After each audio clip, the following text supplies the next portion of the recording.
Eu sou o Adi Habib e estou aqui hoje no estúdio do Advogue TV, mais uma vez tendo a grata satisfação de receber o desembargador do trabalho, Dr. Agenor Calazans, uma pessoa por quem eu tenho uma grande admiração. Dr. Agenor, seja bem-vindo ao estúdio do Advogue TV. Alegria grande voltar ao Advogue TV, professor Habib. Muita alegria mesmo. Eu fico apenas com certo pesar quando você diz mais uma vez, como quem diz, outra vez aqui, mas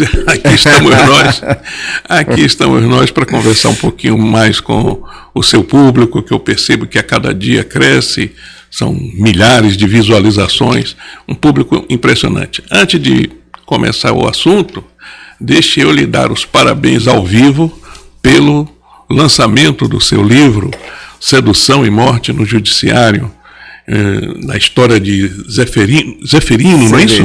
Zeferino. Então, é um livro realmente intrigante. Parabéns, muito boa sorte nessa nova caminhada como autor de histórias interessantes. Obrigado. Espero que seja realmente uma leitura agradável para todos aqueles que se aventurarem a ler. É a história de um advogado que ele sobe na vida, ele menino pobre, sobe na vida e depois se envolve numa teia de crimes e ele é arrastado aí para um submundo onde o conflito entre poder, ética e sedução, ele se mistura. Então essa é a história aí do livro Sedução e Morte no Judiciário. Então, e é sobre isso que nós vamos conversar, poder, ética e sedução? Então, hoje são temas que, na verdade, eles estão presentes, né? Principalmente sob a apreciação do Judiciário constantemente. O Judiciário constantemente aprecia temas que envolvem ética, que envolvem poder e também envolve sedução. E também sedução. Não é verdade? É. Então, é um tema muito comum que é debatido na Justiça, de modo geral, e também na Justiça do Trabalho. Mas hoje conversaremos sobre dois temas interessantes e tem a ver também com poder. O primeiro tema será meios atípicos de execução. E aqui a gente vai falar sobre meios atípicos da execução trabalhista. O que são esses meios atípicos? O cidadão não pagou a dívida e ele tem o passaporte dele apreendido, ele tem a suspensão do direito de viajar, ele tem a suspensão da CNH, ele fica impedido de dirigir. Tem decisões que inclusive mandam bloquear cartão de crédito, o cidadão pode ficar impedido de participar de concurso público, entre outros meios atípicos de coerção. Esse será o primeiro bloco do nosso bate-papo. E no segundo bloco, nós vamos falar sobre sustentação oral na tribuna. E vamos ouvir, então, o desembargador Agenor, que vai falar sobre quando você abordar o desembargador, quando você entregar memoriais, despachar os memoriais com o desembargador e, de certo modo, como se portar na tribuna. Nós vamos conversar sobre esse tema e você que tem interesse em fazer uma boa sustentação oral, nós vamos tratar desse assunto também. Mas, doutor Agenor, está permeando hoje o mundo jurídico decisões que suspendem o direito de dirigir do cidadão, que bloqueiam o passaporte, entre outras. Mas as principais são essas duas, suspensão do passaporte e do direito de dirigir. Como é que o senhor vê isso? Isso efetivamente é uma medida coercitiva? É constitucional essa medida? Porque o que a gente tem que pensar é o seguinte: bloquear a CNH de alguém paga a dívida, sim ou não? Como é que o senhor vê essas medidas atípicas? Diga aí suas considerações. O assunto realmente é bem interessante e continua sendo muito polêmico. O professor Adi sabe que eu sou torcedor do Bahia. E eu sei de um caso de uma juíza, que por sinal não é juíza do trabalho, e para forçar o devedor a fazer o pagamento, o devedor é um torcedor fanático de um determinado clube, que não era o Bahia, e ele sempre ia ao estádio. E essa juíza estadual, se não me engano, de Minas Gerais, ela proibiu aquele devedor de estar no estádio no dia dos jogos do seu time do coração. Como é que ela fez essa proibição? Ela impôs o comparecimento dele ao fórum 2 horas antes até 2 horas depois de cada jogo daquele time. E por incrível que pareça, professor Adi, ele pagou a dívida. Não quis ficar sem assistir os jogos do seu time do coração. Eu não sei se eu faria isso, sou torcedor do Bahia, mas a essa altura eu sou torcedor de sofá. Eu assisto, mas sentado lá no sofá, pela televisão, que dá tempo da gente ver o replay, essas coisas. Eu penso o seguinte, há situações em que sempre vai haver necessidade de ponderação. O judiciário vive isso, vive esse exercício da ponderação. Ele vive disso. Então, há momentos em que a medida se afigura justa, aplicável, e há momentos em que ela se afigura incabível, abusiva, desnecessária e abusiva. Eu penso que a regra geral é a execução existe para atender à pretensão do exequente. Eu não tenho nenhuma dúvida em relação a isso. E se deve resguardar a dignidade do devedor? Sim, sem prejuízo da dignidade do credor. Também sim. Eu acho que se você chega a uma situação em que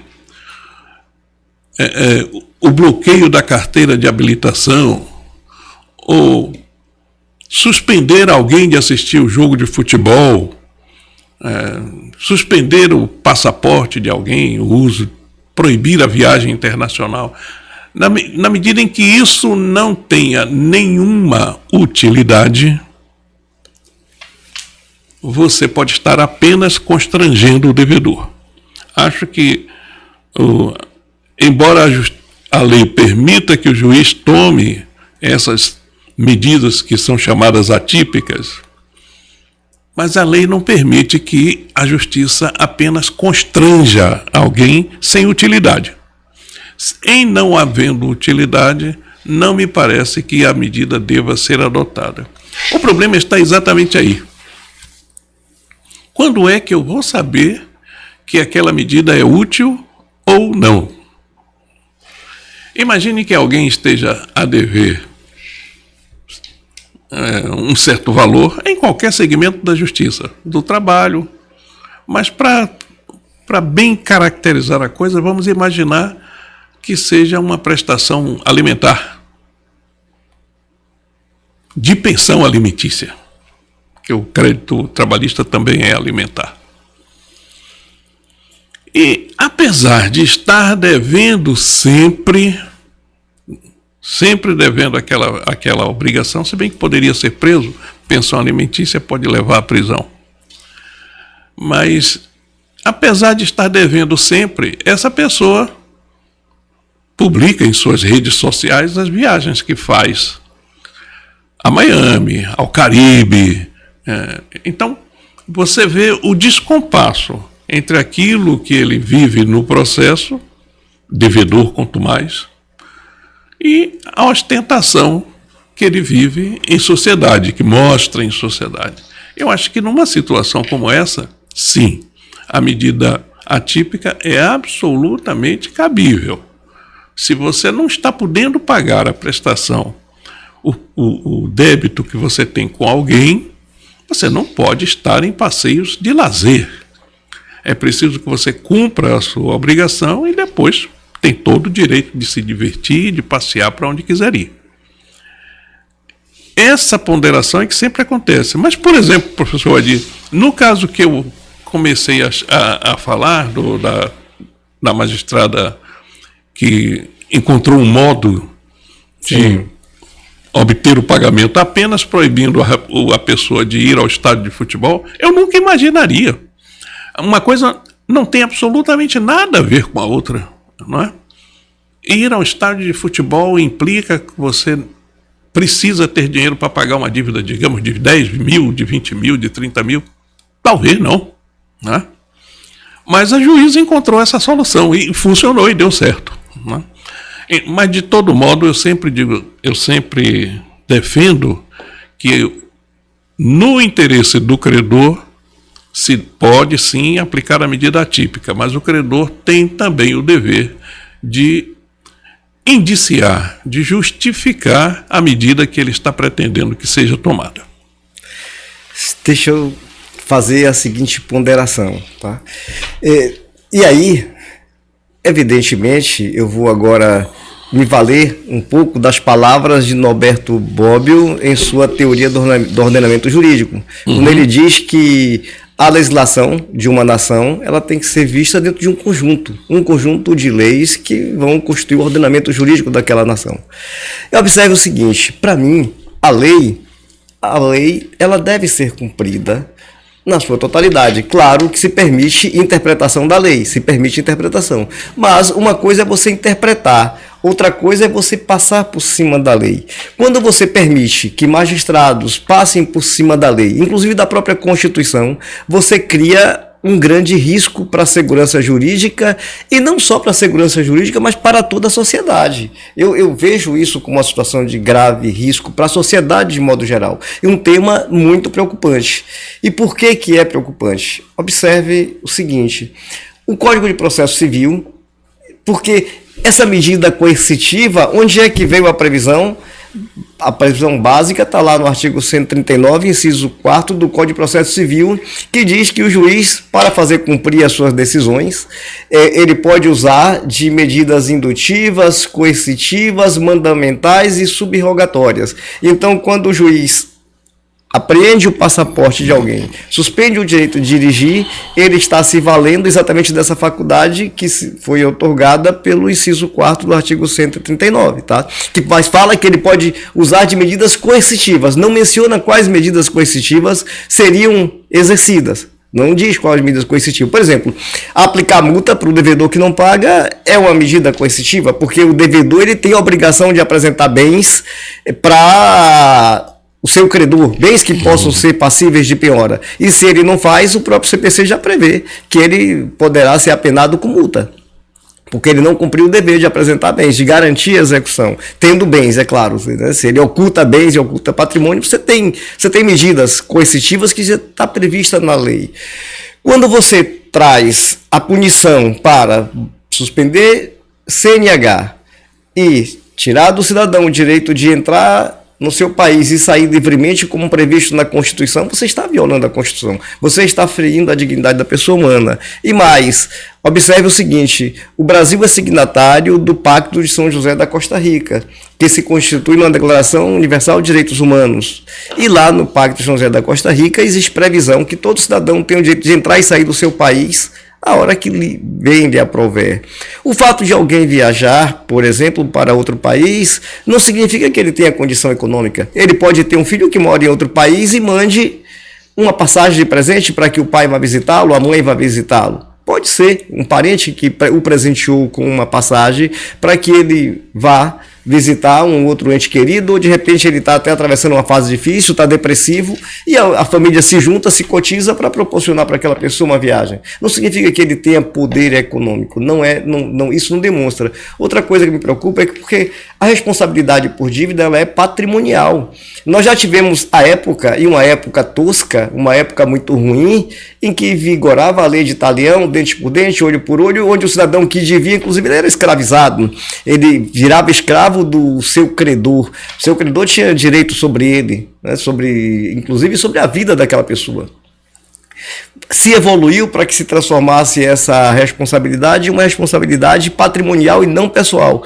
Quando você apena alguém suspendendo o direito de dirigir, você tirou uma responsabilidade que era patrimonial e a transformou numa responsabilidade pessoal. E a lei assim não outorga, a lei assim não delibera.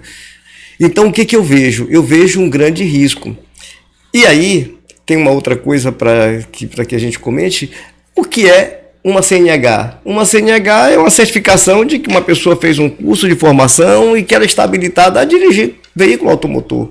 É isso que é uma CNH. Uma certificação é como se o certificado de que alguém que fez o curso de medicina tem um certificado de médico, né? Certificado de conclusão do curso de medicina. E ele poderá então se inscrever no Conselho Federal e exercer a sua profissão. Como alguém que faz direito, tem lá o certificado de conclusão, o seu diploma, e ele pode então se inscrever no seu órgão, submeter ao exame e exercer a profissão de advogado. Então, A CNH é como se fosse um certificado de conclusão de um curso de habilitação para uma atividade que é dirigir veículo automotor.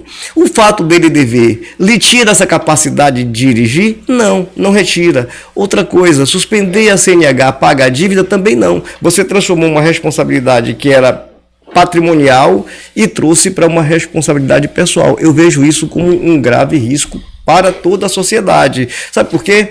Porque quando começam a proliferar decisões desse JAES, Brasil afora, esse Brasil é imenso, a gente sabe que o poder embevece.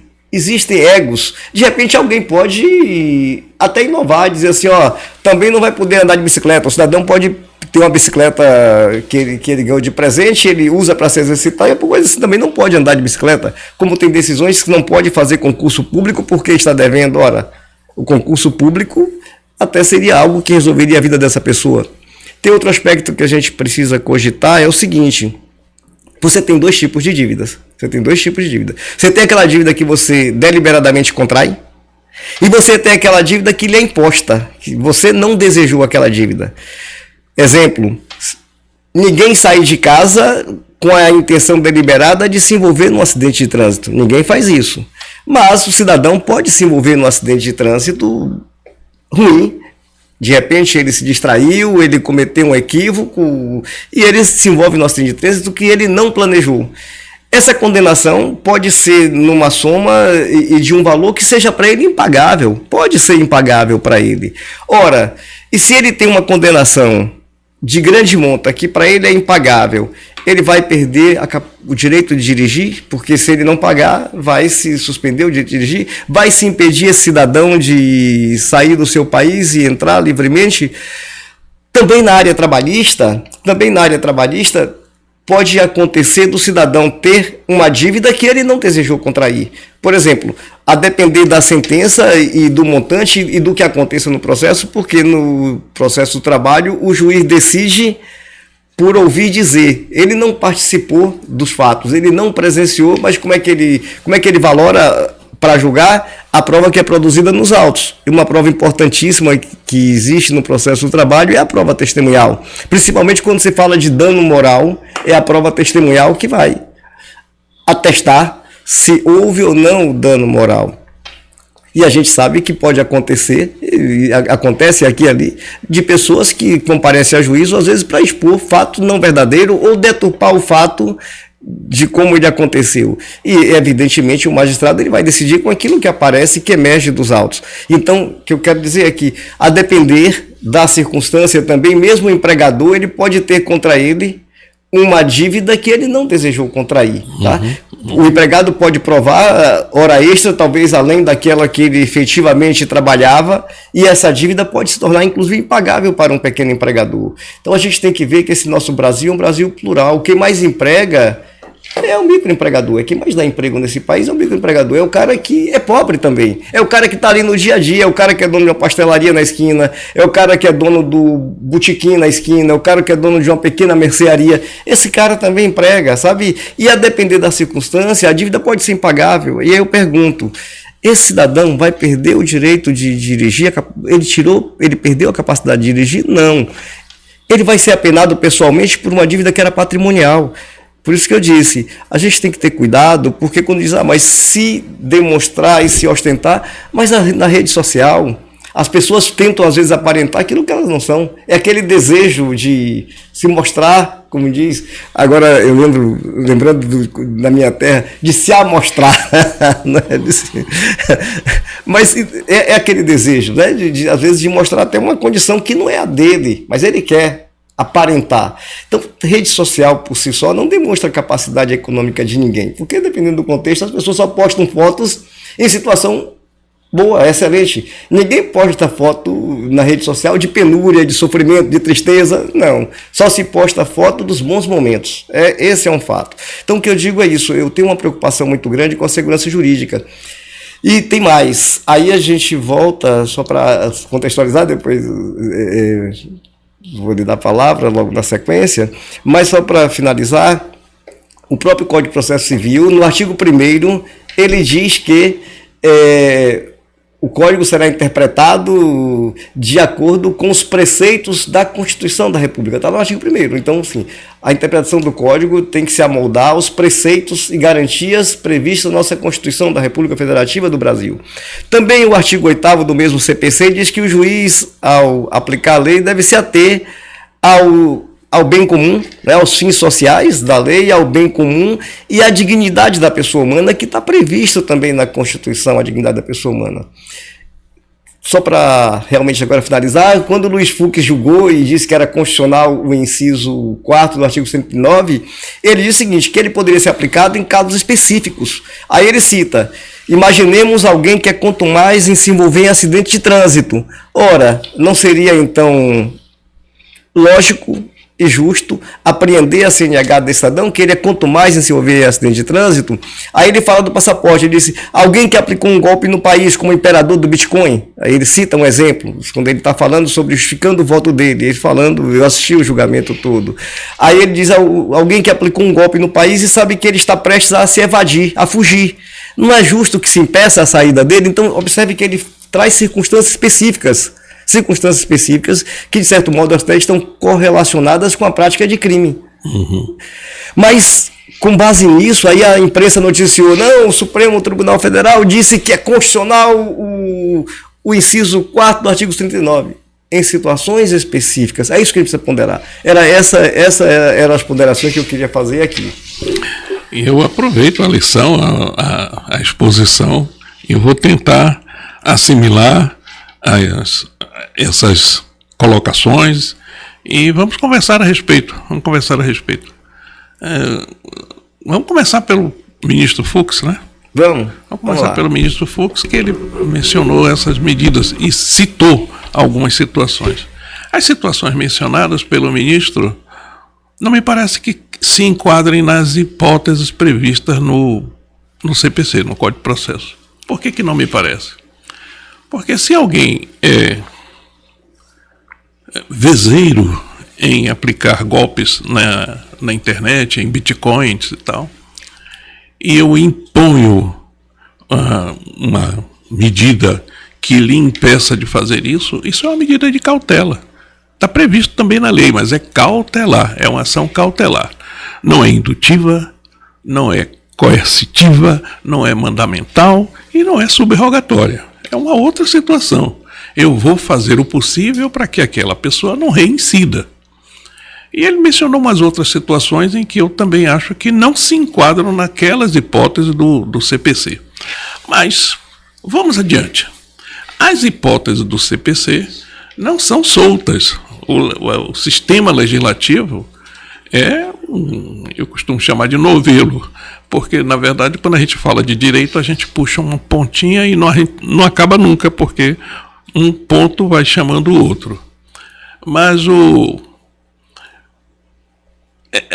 CPC tem essa previsão. Aquelas disposições não são ilhas dentro da legislação. E o professor Wadi tem toda a razão quando diz é preciso interpretar conforme está previsto na Constituição, cuidando inicialmente da dignidade da pessoa humana, cuidando sim do bem-estar social, do interesse social que deve prevalecer sobre o interesse particular.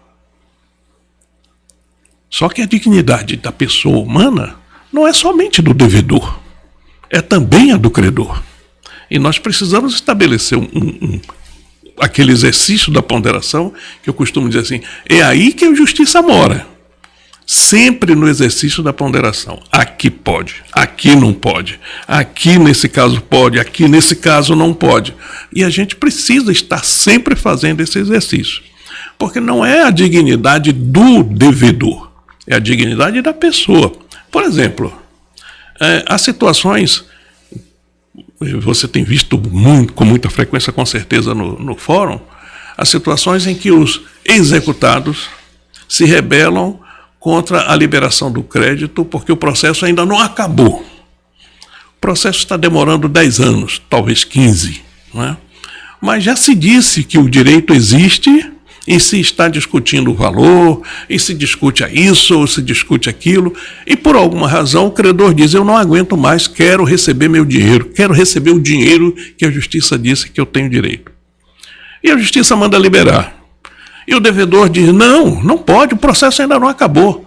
Mas por quanto tempo somente o credor tem que aguentar a espera desse tempo? Não é? Então a gente está dizendo, peraí, é a dignidade do devedor, mas é também a dignidade do credor. Ele também precisa ter assegurada a sua dignidade. Mas vamos lá. E é verdade, ninguém posta nada na rede social com rosto feio. A gente faz como é que se diz? Como é que chama essa coisa de... Maquiagem? Maquiagem não é... Tem uma expressão que se usa para... Isso é tal coisa que tem um nome que se dá a essa aparência que se melhora quando a gente aparece na mídia. Ninguém vai postar fotografia feia. Se viu que está feio, tira outra e coloca no lugar. E só coloca realmente coisas que são... Geralmente só se coloca coisas boas. Algumas pessoas publicam acidentes, publicam pessoas enfermas e tal, mas isso não é a maioria. A maioria posta momentos de alegria, de festa e tal e tal. Agora, a justiça não tem como se valer disso e também não tem como se deixar de se valer disso. É você mesmo que publicou, que está dizendo que você está bem, que você não deve, que você está podendo viajar, por exemplo, que você está podendo ir aos parques lá de Orlando. Você está publicando isso. E você publicando isso está devendo R$200 a seu Manelzinho ali. Você precisa pagar os R$200. Então, o juiz olha e diz, olha, eu tenho aqui uma publicação que me chegou, ou que eu mesmo acessei, que você todo dia vai a Orlando e frequenta aqueles parques maravilhosos que lá existem. No entanto, não quer pagar os R$200. Peraí, eu preciso tomar uma atitude. Eu vou, sim, proibir a sua viagem. Mas proibir CNH significa retirar o diploma do sujeito. Não. Significa suspender o direito de dirigir. Você continua habilitado. Mas enquanto você não pagar aquela dívida, você não vai poder dirigir. É só isso. Você está habilitado. O seu diploma está aí. Você, porém, não vai poder dirigir enquanto você não fizer o pagamento. Não estou dizendo que em todo caso cabe. Não estou dizendo isso. Eu acho que não é bem assim. Conforme eu disse, desde o começo, acho que todas essas medidas precisam ter justificativa. Se não tem justificativa, imagine, por exemplo, uma pessoa que já não dirige, pessoa de 95 anos, perto dos 100, já não dirige, mas tem habilitação. Eu vou suspender a habilitação dele para quê? Se ele já não dirige mesmo. Então, na vivência prática, no olho das coisas que acontecem na vida, que a lei até autoriza que o juiz utilize a sua experiência comum na interpretação do direito e dos fatos que lhe são levados, a lei permite que o juiz utilize as regras de experiência. Eu posso concluir que aquela atitude não tem eficácia, é contraproducente. E aí não defiro. Imagine que uma pessoa de 40 anos, eu digo defiro. E uma pessoa de 95 anos, que já não dirige, eu digo indefiro. Não tem porquê. Eu vou suspender para quê? Não há objetivo nisso. E vamos dar um pulinho para trás ainda na sua exposição. Porque o juiz, ao decidir, e aí o professor Badi tem toda a razão, ele decide com a informação dos outros. Só faça uma correção. Não é só na Justiça do Trabalho. É em todos os segmentos do Poder Judiciário. E aí eu gosto de lembrar assim, fazer um exemplo assim. A pessoa vai andando ali na rua e vê um sujeito na manobra no estacionamento do shopping ou na Zona Azul, vê uma pessoa bater no seu carro. Aí você, puxa, eu vi, foi a placa tal. Como é seu nome para eu pegar para você testemunhar lá na justiça? Não, eu estou muito ocupado. É ou não é? A maioria das vezes as pessoas presenciam o incidente, mas quando você diz que precisa dela para que ela prove aquele fato, ela diz que não tem tempo, que está ocupada, que nem mora aqui, e por aí vai. Então, aquilo que chega ao juiz para decidir é aquilo que as pessoas levam. O juiz não sabe de absolutamente nada em qualquer segmento do judiciário, até no crime. Em qualquer segmento. As testemunhas chegam e contam a sua versão. Eu vi assim o fato. O autor já disse, o réu já disse, e as testemunhas dirão. E o juiz precisa fazer um balizamento disso aí. Então, é sempre assim. E é sempre assim que a justiça decide. Mas no que a justiça proclama o resultado, e tomara que esse resultado seja justo, porque aí vamos conversar com os nossos alunos, né? Sim. Porque na verdade, sim. O processo resolve o conflito. O processo não chega a ser necessariamente a verdade, o justo. É a verdade possível. Porque como o juiz não tem no caso concreto. Como o juiz não tem bola de cristal, ele interpreta aquilo que autor e réu lhe disseram e a prova testemunhal, pericial, inspeção, o que for. Mas é sempre o resultado. É sempre posterior ao que aconteceu. Então, o processo mira a realização da justiça. Ele quer a realização da justiça. Mas o seu objetivo legal é resolver o conflito. Porque, por exemplo, se uma parte não prova e a outra parte não prova, o juiz decide a si mesmo. E não é invenção, o juiz é obrigado a decidir a si mesmo. Você alegou uma coisa, você autor alegou uma coisa e não provou. Você réu alegou uma coisa e também não provou. Apesar disso, o juiz tem que dar uma decisão, ele tem que terminar aquele conflito. Correto. E aquele conflito, ele vai ter que resolver. Tomara que ele resolva com justiça, mas nem sempre acontece. Então é isso. Eu lhe diria o seguinte, por vezes é verdade que a dívida surge sem que o devedor quisesse criá-la. É verdade. Mas também é verdade que o crédito existe muitas vezes sem que o credor quisesse que ele existisse. Sim. Talvez até na unanimidade dos casos. Porque o que você quer? Quer receber o que é seu. Você não quer ter crédito, você quer ter o seu direito efetivado. Então, às vezes é isso mesmo. O pobre do devedor, vamos chamar assim, ele saiu e se deparou com um problema de trânsito e isso lhe trouxe uma dívida enorme. É uma pena. Mas o credor também saiu sem desejar aquele crédito e sofreu aquele prejuízo. E precisa da reparação. E é isso que a justiça precisa encontrar, um meio termo que atenda aos dois na medida do possível. Na medida do possível. É complicado, mas a gente chega lá. Agora, veja, dentro desse exemplo que eu dei, vamos imaginar, né, a circunstância seguinte. O cidadão tem lá, comprou com muito sacrifício um carro, um mobzinho, até mais ou menos, um Fiat Mobi. Né? Ele comprou lá com muito sacrifício. É o carro Caíça. Ele está lá batalhando, assim, é o carro que ele tem para passear com a família e etc. Aí só ele dirige na casa dele, o Fiat Mobi é a realização da vida dele.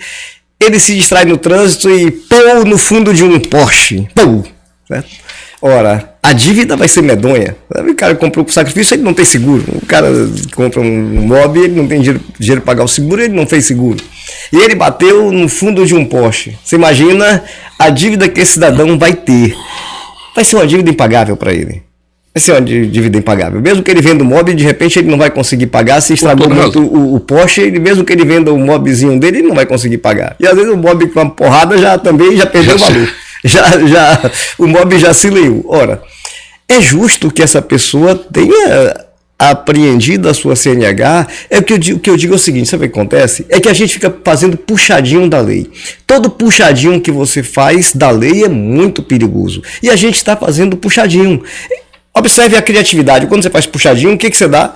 Criatividade para um magistrado ou magistrada decidir aqui de uma forma, outro decidir de outra forma. Olha o exemplo que o senhor trouxe. A juíza que determinou que o cidadão teria que comparecer no dia do jogo para provar que ele não foi ao jogo, ou seja, ela o impediu de ir ao jogo. Ora, isso é uma pena pessoal. É isso que eu coloco. Eu penso o seguinte, você tem mecanismos hoje para descobrir patrimônio. Você tem inteligência, sistema de inteligência hoje que descobre se o cidadão foi sócio de empresa, se transferiu bem, quando transferiu. Você consegue fazer um rastreamento de patrimônio. A dívida é patrimonial. Mas quando você apreende CNH, você transformou uma dívida, uma responsabilidade que era uma responsabilidade patrimonial e você a transformou numa pena pessoal, numa privação de liberdade pessoal. É privação, sim. Você atingiu a pessoa, você não atingiu o patrimônio, você atingiu a pessoa. Quando você apreende passaporte, você também atingiu a pessoa, a liberdade da pessoa, e volto a dizer, a Constituição da República Federativa do Brasil assegura a todos o direito de ir e vir livremente. O cidadão pode entrar e sair do seu país a hora que quiser. O Pacto de São José da Costa Rica ratifica isso, e o Brasil é signatário do Pacto de São José da Costa Rica. E os juízes são obrigados a observar os tratados que o país é signatário. Os juízes têm um dever de observar. Tá? Então, observe, quando o juiz decide assim, ele está violando um tratado do qual o Brasil é signatário. Você inclusive está interferindo numa ordem de plano internacional. O Brasil é signatário, firmou o compromisso de seguir. Então você percebe que é uma decisão que traz uma responsabilidade patrimonial para a responsabilidade pessoal. E aí, a minha ótica, eu digo o seguinte, nós voltamos à lei de Talião. Você não paga com patrimônio, mas você vai pagar com sua liberdade, com privação de seu direito. E não é por aí, eu não vejo que seja esse o caminho. Por quê? Porque, como eu disse, toda vez que a gente faz puxadinho, esse puxadinho vai se alargando. Deu um exemplo aí da juíza que disse que o cidadão não podia ir ao estádio assistir o seu time do coração. Daqui a pouco vai ter um que diz que o cidadão não pode ir mais a um restaurante, que se ele for ao restaurante, de repente ele pode até ser preso. As decisões vão se assomando aí Brasil afora, e você vai trazendo cada um com a sua invencionice, com sua criatividade, e daqui a pouco, já que é medida coercitiva, vai que daqui a pouco um juiz que não esteja lá, o juiz que está com um problema com um problema das faculdades mentais, agora vou açoitar o cidadão, ele vai ficar acorrentado em um poste para poder pagar a dívida, ele só vai sair daquele poste quando ele pagar a dívida. Se a gente faz puxadinho, eu estou citando um exemplo esdrúxulo, claro, mas só para ilustrar o quão é ruim quando a gente faz puxadinho da lei. Eu entendo, na minha ótica, que a lei, ela boa ou ruim, ela tem que ser cumprida até que seja declarada inconstitucional, tá? Mas o que a gente está falando aqui é de norma da Constituição da República. A dignidade da pessoa humana está prevista na Constituição da República, e o fato do cidadão dever não pode tirar a sua dignidade de pessoa humana, os seus direitos e garantias fundamentais previstos na Constituição da República. Salvo se, como eu disse, e salvo se tivesse uma circunstância muito especial, como o cidadão que deu um golpe na praça e vai embora do país, você sabe, e a única forma é essa, então seriam circunstâncias especialíssimas, aliás, circunstâncias excepcionalíssimas, tá? Mas o que a gente está vendo hoje é um alargamento, e minha preocupação é essa, entende, doutor Agenor? Porque esse Brasil imenso, daqui a pouco a criatividade vai aflorando e nós vamos voltar a ter prisão por dívida de natureza civil. E lembrando o seguinte, olha só, o Supremo Tribunal Federal, o depositário infiel, você tinha duas hipóteses de prisão civil.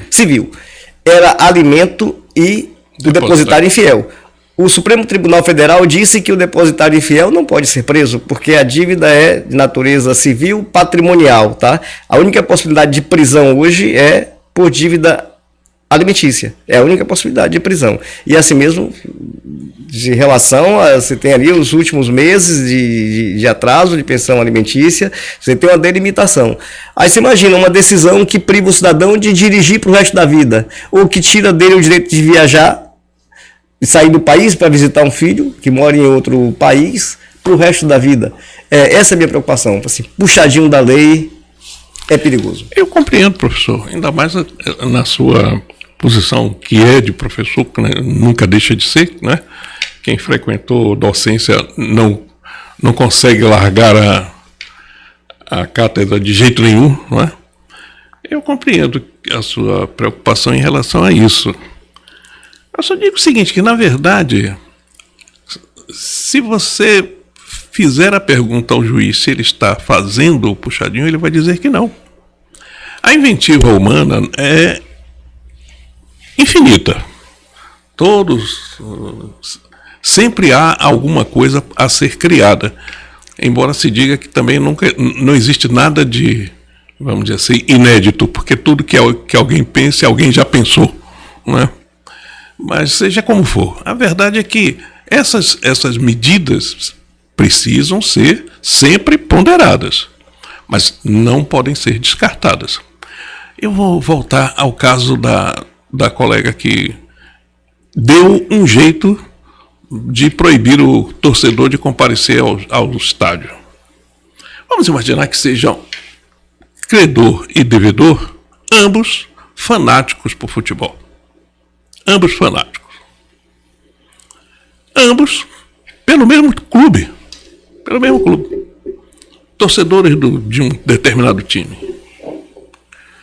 E o devedor não paga de jeito nenhum, mas vai a todos os jogos. E o credor não recebe de jeito nenhum e não vai a jogo nenhum porque não tem dinheiro. Ele precisa daquele dinheiro para poder comparecer ao estádio. A doutora juíza então diz, bom, eu determino que no dia dos jogos desse clube, você, devedor, compareça 2 horas antes até 2 horas depois aqui no fórum. E ele, afinal, paga. Funcionou. Mas foi justa? Foi dentro da legalidade a decisão? Foi. Você preservou a dignidade do devedor, do credor? Mas o credor precisava de um amparo e você estava negando esse amparo. Você estava vendo o escárnio do devedor, olhando para ele dizendo, eu vou assistir o jogo e você não vai. E eu vou com o dinheiro que eu estou lhe devendo, mas eu não lhe pago. Imagine uma situação dessas. Eu penso que a decisão, ela foge dos ditames legais. Eu penso que ela foge dos ditames constitucionais, porque ela transformou uma responsabilidade patrimonial em pessoal. Tá, ele conseguiu dar um jeito, porque a dívida talvez fosse pagável, não se sabe o que aconteceu, como ele fez para pagar, talvez fosse algo pagável, mas ela teria, e o credor teria como, da mesmo modo, teria como bloqueio em conta corrente, né? Você tem outros mecanismos de você buscar. Tá? Ninguém chega a essas medidas sem passar por essa via cruz, sem passar por essas tentativas. Sisbajude, Renajude, Simba, e esses convênios todos que o judiciário vem conseguindo manter com diversos órgãos, pesquisa, indisponibilidade de bens, tudo. Mas às vezes você chega ao final e não encontra mais nada mesmo. Aí, neste momento, é que você diz, eu tomo uma atitude que implique indução. Mas se fosse aquele proprietário do mob que bateu no fundo de uma Porsche ou de uma Ferrari, tá? E ele é torcedor do Bahia, seria justo ele ficar impedido de assistir o time dele? Porque ele não teve dinheiro em sendo torcedor do Bahia, não seria justo de jeito nenhum. Se você...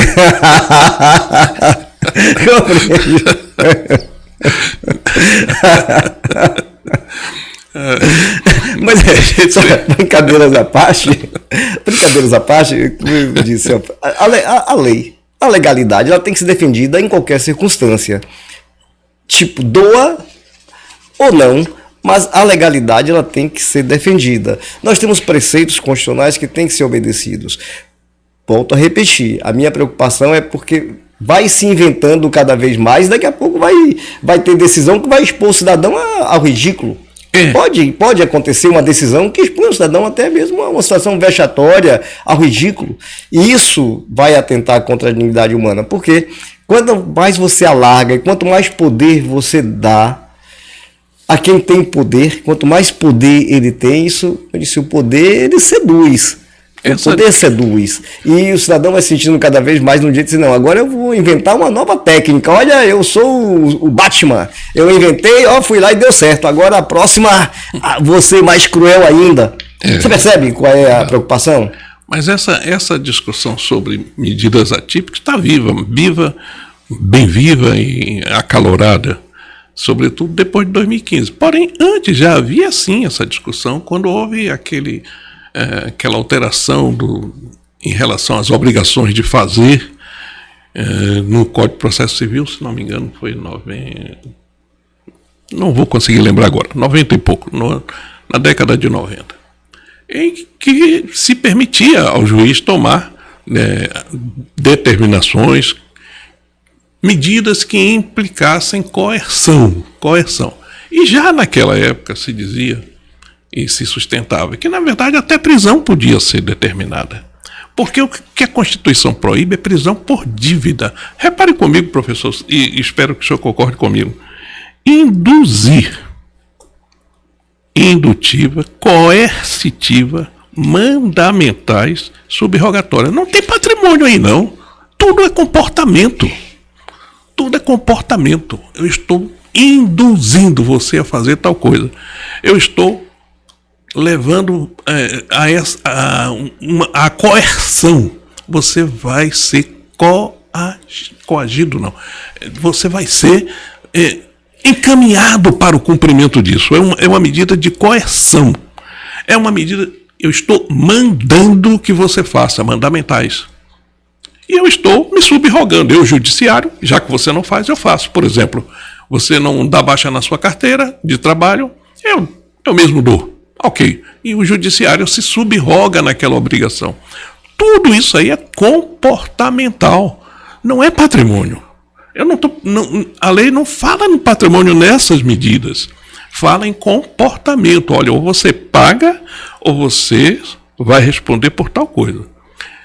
Pague, inclua em folha, dê baixa na carteira, conserte o telhado do seu vizinho. São imposições de comportamento. E já naquela época, desde antes, portanto, do Código de 2015, se o juiz manda e ele não cumpre, pode ser preso por desobediência. Porque a Constituição não proíbe essa prisão. Prisão civil pode acontecer, não pode por dívida. Não pode acontecer prisão por dívida. Claro, a gente abre aí um debate enorme. Não, só quem pode mandar prender é o juiz penal se for crime. Se tratar de crime, só o juiz penal. Mas se tratar de determinação judicial e o juiz impuser, olha, você cumpra, senão você vai ter a sua liberdade restringida, você encaixa naquelas previsões que estão lá, se não me engano, é 541 do CPC antigamente. Não lembro agora. Eu não tomei nota para nós conversarmos aqui. Mas então é uma discussão grande. Mas essas disposições são comportamentais. A determinação visa induzir. A determinação manda fazer alguma coisa. Ou até a própria justiça faz alguma coisa, se subroga, faz. Olha, você tem a obrigação de fazer tal coisa, mas a justiça pode fazer em seu lugar, faço e está acabado, fica valendo como se você tivesse feito. Essa que é a subrogação. Bom, mas é isso. Eu voltando ao texto inicial, eu digo, olha, eu acho que as medidas atípicas, elas não podem ser descartadas. Mas eu concordo com o professor. A justiça não tem o direito de meramente constranger quem quer que seja. Nem devedor, nem credor, nem ninguém. A justiça dizer, eu vou fazer isso só para constranger o devedor, não me parece uma atitude acertada. É preciso que constranja, mas que aquilo tenha utilidade no sentido de resolver o processo de execução. Sem isso, as medidas não me parece que sejam adequadas. A gente diverge nesse ponto e quero deixar claro aqui o seguinte, eu tenho por incrível que pareça, eu tenho no meu escritório um processo que as petições ainda foram feitas por Orlando Gomes. Para mim é um patrimônio e esse processo ainda está vivo, ativo, ainda não foi julgado, ainda não tem julgamento. É um processo de 1976. Todas as petições feitas por Orlando Gomes na máquina de escrever, vários advogados já passaram e agora está está com o nosso escritório esse processo, tá? Mas o que eu quero dizer é o seguinte, tem uma coisa curiosa, porque o que se discute nesse processo está relacionado também a direito de herança, a direito de família, está tudo relacionado nesse processo. E aí Orlando Gomes, em uma das petições, ele sustenta uma posição diferente da que ele sustentava academicamente e doutrinariamente. Aí ele faz na petição, ele diz, aqui é Orlando Gomes, advogado, se pronunciando. O Orlando Gomes, advogado, pensa diferente do Orlando Gomes, doutrinador e professor. Então ele faz essa distinção. Então eu estou fazendo aqui essa parte para dizer que eu sou advogado, claro, e como advogado a gente defende aqui e ali partes que nos contratam, mas na condição de professor, na condição de quem pensa o direito, de quem raciocina e tenta criar uma coerência lógica e sistemática na interpretação, eu sou contrário a essas medidas atípicas, quando se trata de dívida de natureza civil e responsabilidade patrimonial, porque me preocupa essa questão de você fazer puxadinho, vai se alargando, e é como eu disse, daqui a pouco numa cidade de interior o juiz dá uma decisão que expõe um cidadão ao ridículo, que o constrange, ele fica impedido de entrar em restaurantes da cidade, por exemplo. Imagine o que é o cidadão não poder entrar em um restaurante da cidade. Essas coisas vão acontecendo. Essa é a minha preocupação. Por isso que eu discordo veementemente, e a gente diverge, e a divergência é boa. Absolutamente normal. A divergência é boa, a gente pensa de modo diferente, mas é isso, tá? Veja que nós não conseguimos chegar a um consenso, nós debatemos. Não, até que chegamos, porque de qualquer modo é aquela coisa. Eu acho que são razoáveis, mas precisam ser ponderadas. Eu só queria lembrar um fato também, que essa possibilidade de o juiz impor uma situação ridícula não é uma coisa inédita também, não. Eu me lembro, e é velho, porque... Velho não. E é de algum tempo. E é de algum tempo, porque eu lembro do afastamento de um juiz de direito estadual da nossa Bahia, porque ele, na primeira comarca ou segunda comarca que ele assumia, ele impôs a um réu ou testemunha que como punição, não houve aquela disposição de mudar determinadas sanções por prestação de serviço ou por alguma coisa e tal, e ele impôs que vamos imaginar que fosse o devedor, ficasse dando 10 voltas na praça da cidade, todo mundo olhando. Bom, eu me lembro que esse juiz foi afastado pelo Tribunal de Justiça, porque se concluiu que, na verdade, era uma pessoa que tinha algum problema, vamos dizer, psiquiátrico e tal, e depois ele terminou não seguindo na magistratura. Mas já aconteceu. O doutor Adi vai lembrar também que, durante instruções processuais, alguns juízes impunham que a testemunha ficasse olhando para a parede, não é? O que parece um exagero enorme, no sentido de constrangimento. Não era nem punição, não eram nem devedores, eram colaboradores da justiça, que foram lá para prestar depoimento. E, apesar disso, eram obrigados a falar com a parede.